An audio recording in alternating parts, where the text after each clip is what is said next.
Hey there guys, it's me, Devianamagenta. Today's fairy tale is a really sweet love story and I think you guys are gonna enjoy it. Just kidding. April Fools. Today's story is the weirdest fairy tale I know. It is one of my absolute favorites and it is called The Nose. And this story, in honor of April Fools, is about a wacky magical prank. Okay, so once upon a time, there are three poor travelers who have not a penny to their name, and they are traveling through the woods looking to find a home. Sorry if you can hear my cat in the background. Louie, come here, buddy. Anyway, so these three poor travelers are in this dark, spooky forest when night begins to fall, and soon they have to set up camp. So the three of them decide, Louie, come here. We must, take turns keeping watch to make sure that we're not waylaid by bandits or by, bears or something terrible like that in the night. So it is the first traveler's turn to keep watch.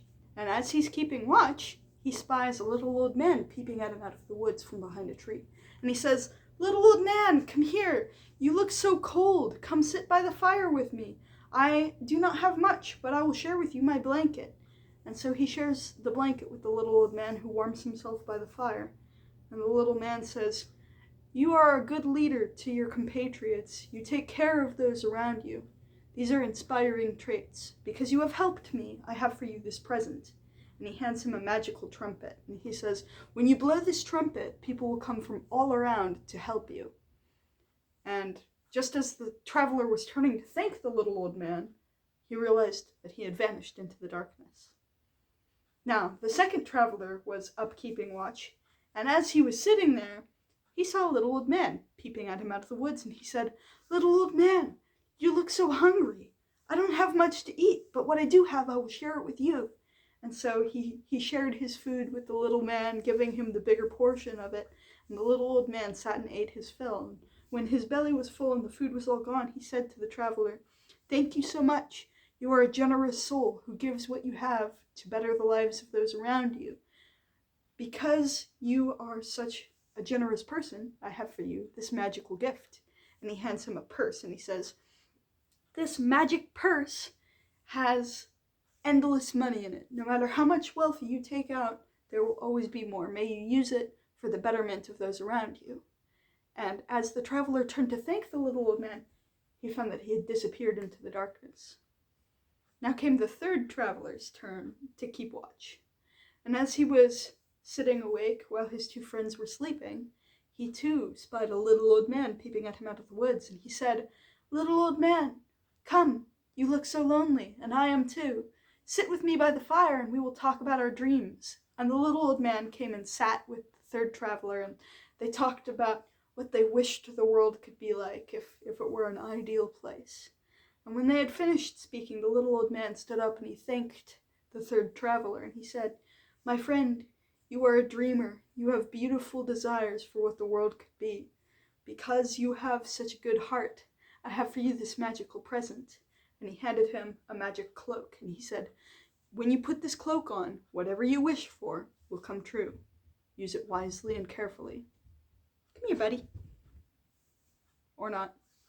Anyway, so the next morning, the three travelers, they wake up, and each of them explains to the other ones their strange encounters with the magic man and the presents that he had given them.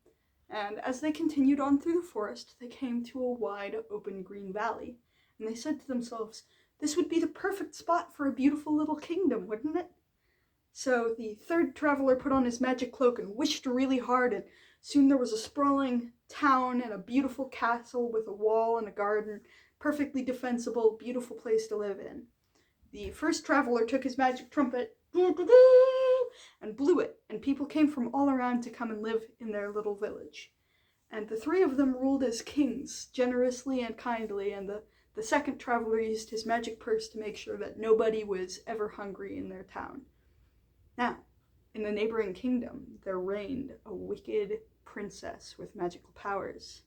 And this wicked princess sought nothing but her own satisfaction. She cared not for the lives of those around her. And when she heard of this sudden mysterious kingdom right next door, prospering like nobody had ever heard of, she had to know their secret and have it for herself. So being sly and cunning and wicked, she wrote a letter to the 3 kings of this neighboring kingdom saying, "Oh, I am such a lonely princess. I just want a strong, noble king to marry me and forge a strong alliance between our kingdoms." And the kings aren't honestly all that interested.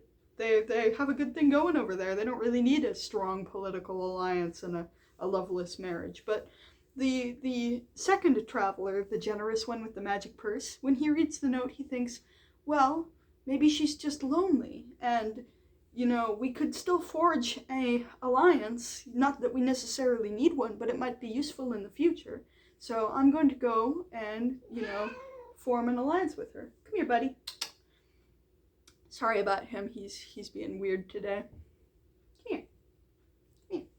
Smile for the nice people of the internet. Anyway, so the traveler, he goes to this princess, and when he gets there, she acts all nice. She's like, it's so nice to meet you, and they're talking alliance stuff, and it comes time for dinner. But what he doesn't know is that she's actually brewed a evil magic potion to put into his drink, and she's slipped it in there, and what it's going to do is it'll make him fall into a dreamlike state and then answer any question that she asks him, and in the morning he won't remember any of it. So he drinks his drink, and he's like, hey, this is a really good... And the princess is like, tell me the secret of your kingdom's prosperity.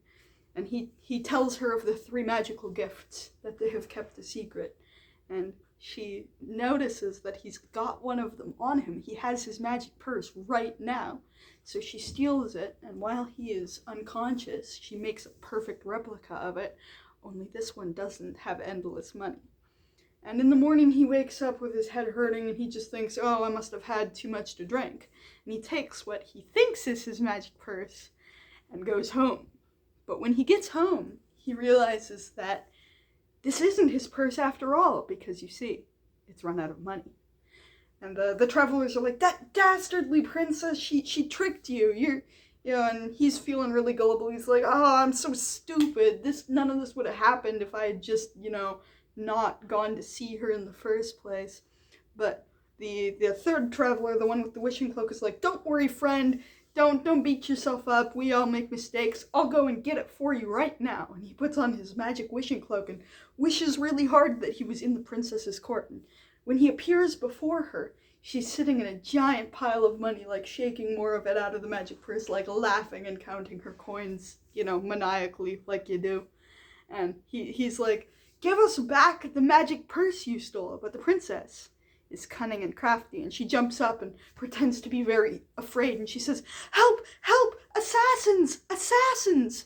And the guards come rushing into the place thinking that the princess is in danger, and our friend the traveler, he drops his magic wishing cloak and jumps out of the window, so afraid he is of the guards, and he runs away. And when he returns home to his friends, he's on foot, looking really, I screwed up, guys. I screwed up. And he explains to them what happened. And all 3 of them are incredibly outraged now. They're like, what? This princess can just think she get away with anything? This is nonsense. And so the first one, the one with the magic trumpet, he takes his trumpet and blows it. Doo, doo, doo. And an army comes from all around to help them lay siege to the princess's castle. And they gather around the castle, and they're not letting anybody come in or out. And they say, Princess, we will continue to lay siege until you give us back the magic gifts you've stolen from us. But the princess is crafty and cunning, and she uses her wicked magic to disguise herself as a lowly servant girl. And she sneaks out of the castle through a secret exit. And she sings a beautiful, beautiful song, and all of the soldiers are listening to this beautiful song.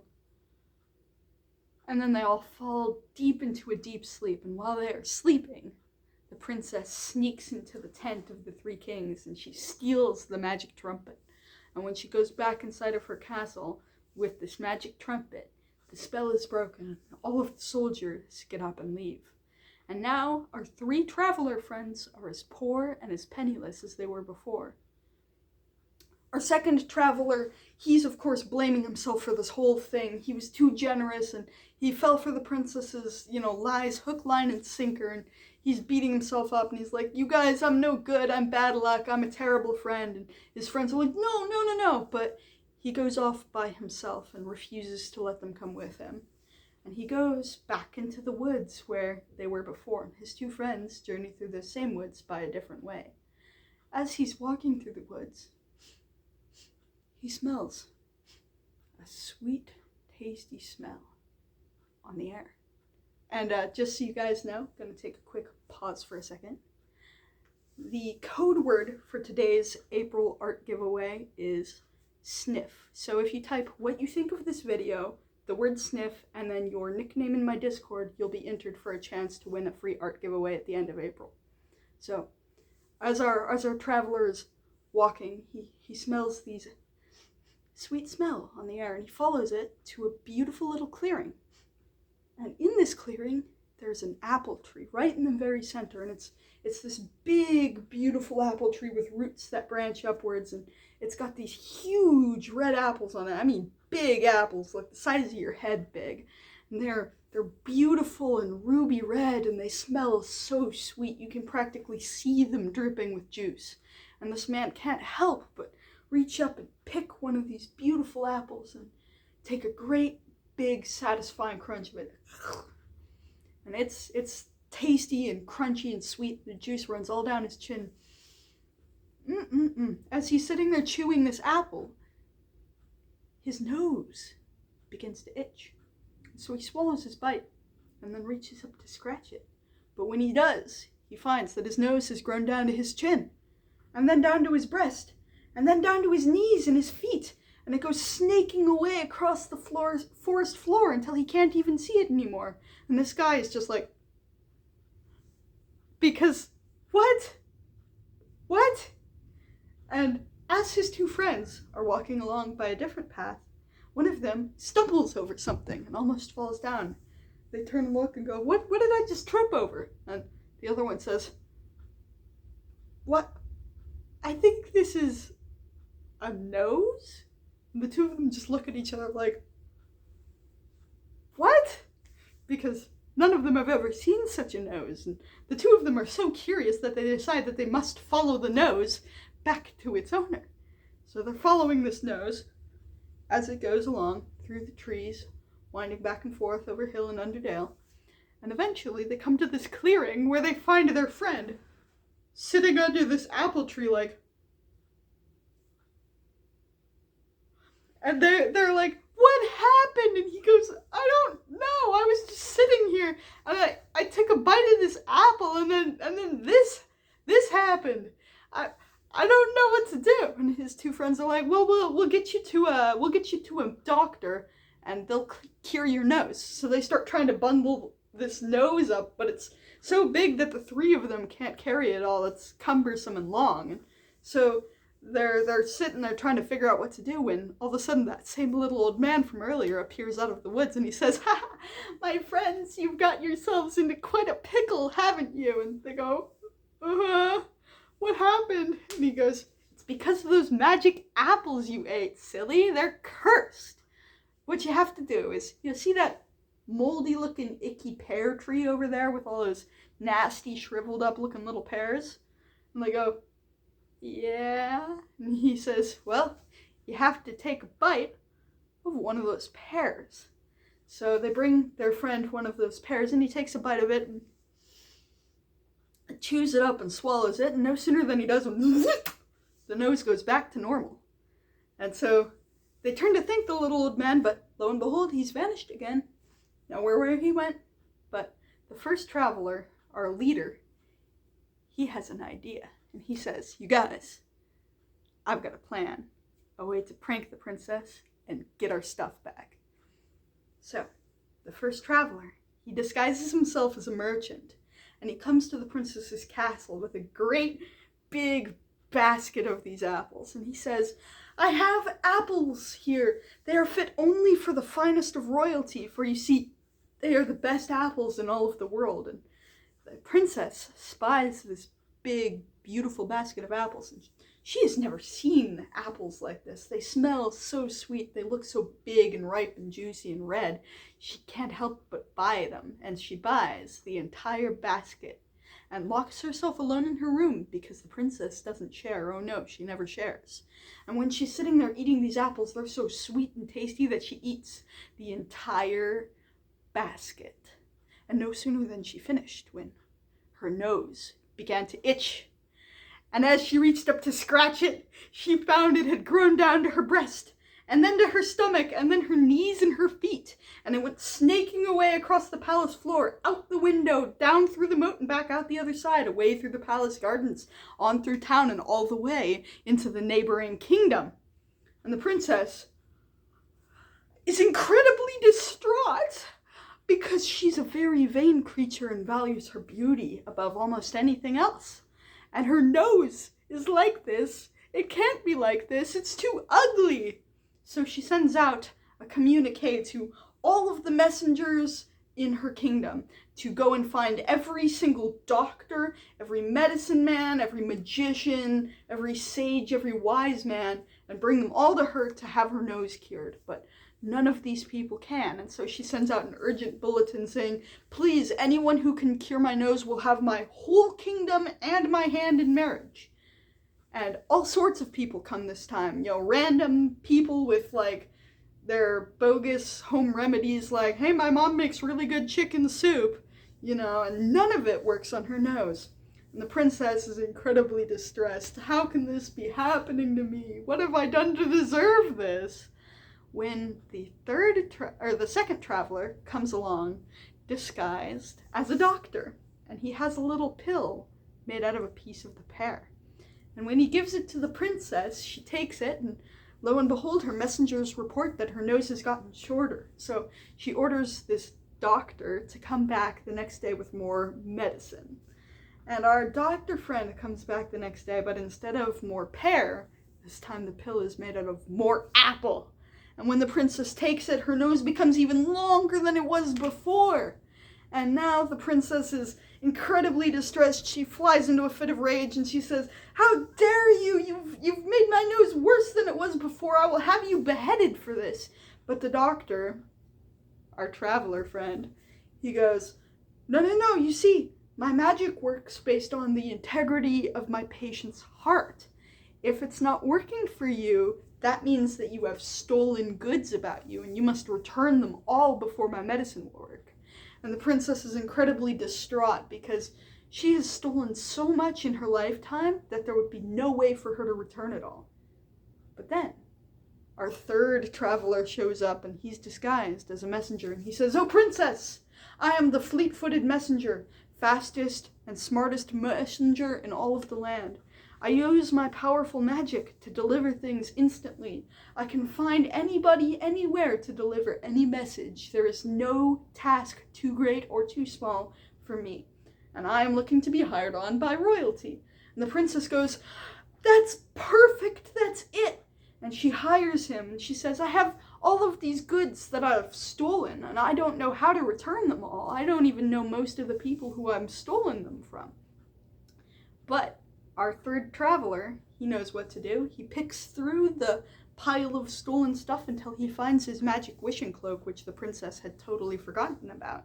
And when he puts it on, he wishes really hard that all of the stolen goods would go back to their rightful owners, and they disappear from the room. Now our three travelers, they reveal themselves to the princess, and they explain that they have tricked her and gotten her good, getting her back for what for what she did to them. And the princess, at seeing this and realizing she's been tricked, she has a huge change of heart because she's been conning and scheming and tricking people this whole time, and now that she knows what it feels like to be tricked, she feels genuine, actual sorry. And so she says, I am so sorry about all of this, and though I was originally lying, I am now a woman true to my word, so you guys can have my kingdom. And so the two kingdoms unite. into one massive kingdom ruled by 3 kings and a queen. And together they usher in a reign of prosperity unlike the world has ever seen before or since. And they all lived happily ever after. The end. Hey guys, hope you enjoyed my April Fool's Day special. This one was really fun. The nose is like my favorite fairy tale. I've been waiting a long time to tell it to you guys, but I wanted to wait for a special occasion.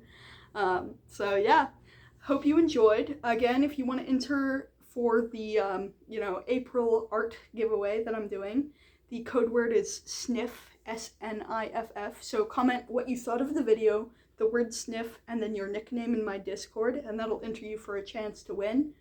You can do that for every single video in April to earn more chances, and that'll increase your odds of winning. And at the end of April, I'll draw the winner's art commission. So you guys have a wonderful day. Happy April Fool's Day, and yeah, bye-bye.